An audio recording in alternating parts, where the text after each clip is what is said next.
Halo guys, kita kelompok 5 akan menampilkan sosiodrama tentang pengarahan dan pengkoordinasian. Selamat menonton!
Kemudian acaranya sukses. Iya, alhamdulillah. Ini kan berkat dia sama tim kita yang kompak loh. Tapi serius, kalian keren banget tahu. Iya nih, apa aja sih tipsnya biar acaranya lancar gitu? Salah satunya sih tim yang kompak. Ketua tim juga harus bisa mengarahkan dan mengkoordinasikan dengan baik. Mengarahkan dan mengkoordinasikan dengan baik itu maksudnya gimana sih? Pengarahan adalah proses pemberian petunjuk, instruksi, dan bimbingan dari pimpinan kepada bawahan agar bekerja sesuai rencana untuk mencapai tujuan dan sesuai dengan perencanaan dan usaha-usaha pengorganisasian. Dalam proses pengarahan terdapat cara-cara yang biasanya dilakukan oleh seorang manajer, yaitu bisa memberikan motivasi dan perintah kepada bawahannya. Kalian mau tahu pengkoordinasian itu apa? Mau dong. Wow! Jadi, pengkoordinasian adalah kegiatan usaha yang sinkron dan teratur untuk mengarahkan, mengintegrasikan, mengimbangi, dan menggerakkan tim, unsur-unsur manajemen, dan pekerjaan-pekerjaan dengan keselarasan di antara para anggota untuk mencapai tujuan organisasi. Emang pengarahan dan pengkoordinasian tujuannya apa sih? Tujuan pengarahan adalah untuk meningkatkan efektivitas dan efisiensi kinerja para anggota secara optimal dalam mencapai suatu pencapaian, dan agar para anggota mengerjakan tugas masing-masing sesuai dengan yang sudah ditetapkan. Sedangkan pengkoordinasian sendiri tujuannya adalah agar suatu kegiatan tidak terjadi kekosongan jadwal dan kekacauan dalam pekerjaan dengan menyelaraskan ataupun menyesuaikan pekerjaan agar saling bersinergi satu sama lain. Pengarahan dan pengkoordinasian juga ada prinsip-prinsipnya loh. Oh iya, apa aja sih prinsip-prinsipnya? Di dalam manajemen, pengarahan itu bersifat sangat kompleks. Karena di samping menyangkut manusia, juga menyangkut dari berbagai tingkah laku manusia itu sendiri.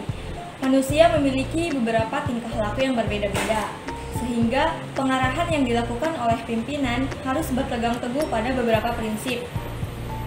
Prinsip dari pengarahan itu ada 3. Yang pertama, prinsip mengarah pada tujuan. Semakin efektifnya proses pengarahan akan semakin besar dalam upaya mencapai tujuan organisasi. Yang kedua, prinsip keharmonisan dengan tujuan. Orang-orang bekerja untuk memenuhi kebutuhannya, mungkin berbeda dengan tujuan organisasi.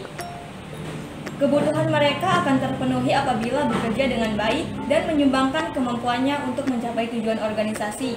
Dan yang terakhir, prinsip kesatuan komando. Prinsip ini sangat penting untuk menyatukan arah tujuan dan tanggung jawab para anggotanya. 2,000 years later. Nah, itu dia prinsip dari pengarahan. Koordinasi juga memiliki prinsip. Menurut Follett 1997, terdapat beberapa prinsip yang harus dijalankan dalam pelaksanaan koordinasi yang lebih baik. Yang pertama, early stage, artinya tahap awal. Koordinasi harus dimulai sejak proses perencanaan, sehingga dapat menghasilkan perencanaan dan implementasi yang baik. Yang kedua, continuity, artinya berkelanjutan atau berkesinambungan. Koordinasi dimulai sejak membentuk organisasi sampai organisasi tersebut berjalan. Yang ketiga, direct kontak, artinya kontak langsung. Seluruh manajer harus mampu berkomunikasi langsung dengan baik kepada anggotanya agar tercipta hubungan yang baik. Dengan demikian, manajer dapat mengkoordinasi berbagai aktivitas anggotanya secara efektif dan efisien. Dan yang terakhir, reciprocal relation, artinya timbal balik. Setiap keputusan dan tindakan seseorang dalam organisasi akan mempengaruhi situasi keseluruhan organisasi. Oleh karena itu, sebelumnya harus mempertimbangkan dampak apa yang akan terjadi ke depannya. Kalian ngantuk ya?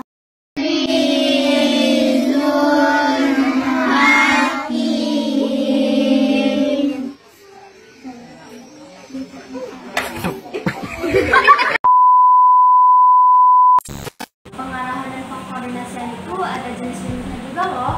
Ada yang tahu nggak? Aku tahu yang jenis dari pengarahan. Jadi, jenis-jenis pengarahan itu ada dua macam. Yang pertama ada perintah lisan. Nah, perintah lisan adalah perintah yang diberikan oleh pimpinan atau atasan melalui komunikasi atau bicara secara langsung. Biasanya perintah lisan dapat diberikan apabila tugas yang diperintahkan itu tugas yang sederhana. Jadi bisa diselesaikan dengan waktu yang singkat. Dan jika pimpinan atau perusahaan berada dalam kondisi darurat. Yang kedua ada perintah tertulis. Perintah tertulis merupakan jenis perintah yang lebih dianjurkan karena bisa mendapatkan informasi yang lebih baik, lebih detail, dan bisa dijelaskan kembali melalui lisan jika ada pernyataan-pernyataan yang kurang jelas. Biasanya perintah tertulis itu digunakan ketika tugas atau pekerjaan membutuhkan keterangan yang lebih detail seperti laporan keuangan perusahaan dan ketika bawahan atau karyawan berada di tempat lain atau di luar perusahaan. Nah, kalau yang jenis pengkoordinasian aku belum paham, ada yang bisa jelasin nggak? Aku tahu tuh yang jenis pengkoordinasian. Dalam proses pelaksanaannya, koordinasi terbagi menjadi dua. Yang pertama itu koordinasi ruang lingkup dan yang kedua koordinasi aliran. Untuk yang berdasarkan ruang lingkup itu terbagi menjadi dua bagian.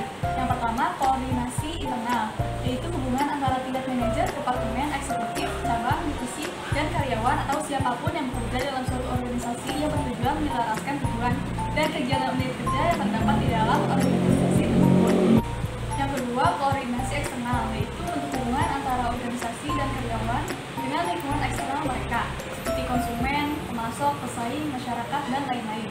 Terus jenis yang kedua itu koordinasi berbasis aliran yang terbagi menjadi dua juga, yaitu koordinasi vertikal dan koordinasi horizontal.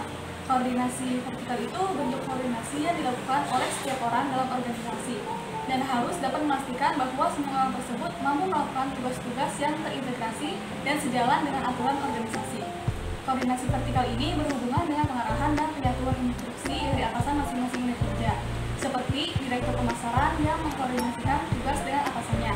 Tapi di sisi lain, semua supervisor pemasaran harus bekerja selaras dengan manajer penjualan mereka. Sedangkan untuk koordinasi horizontal itu bentuk koordinasi yang terjalin antara beberapa unit departemen kerja pada tingkat hierarki manajemen yang sama. Contohnya kayak koordinasi antara bagian pemasaran dan bagian pergudangan. Oh gitu, jadi intinya pengarahan dan koordinasian itu gak kalah penting dong dengan fungsi manajemen yang lain. Jadi dalam sebuah tim, kedua harus mampu melakukan pengarahan dan koordinasian dengan baik sehingga anggotanya dapat melakukan tugasnya dengan baik pula sehingga caranya dapat berjalan dengan lancar deh.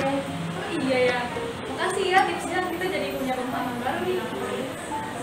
Sama-sama.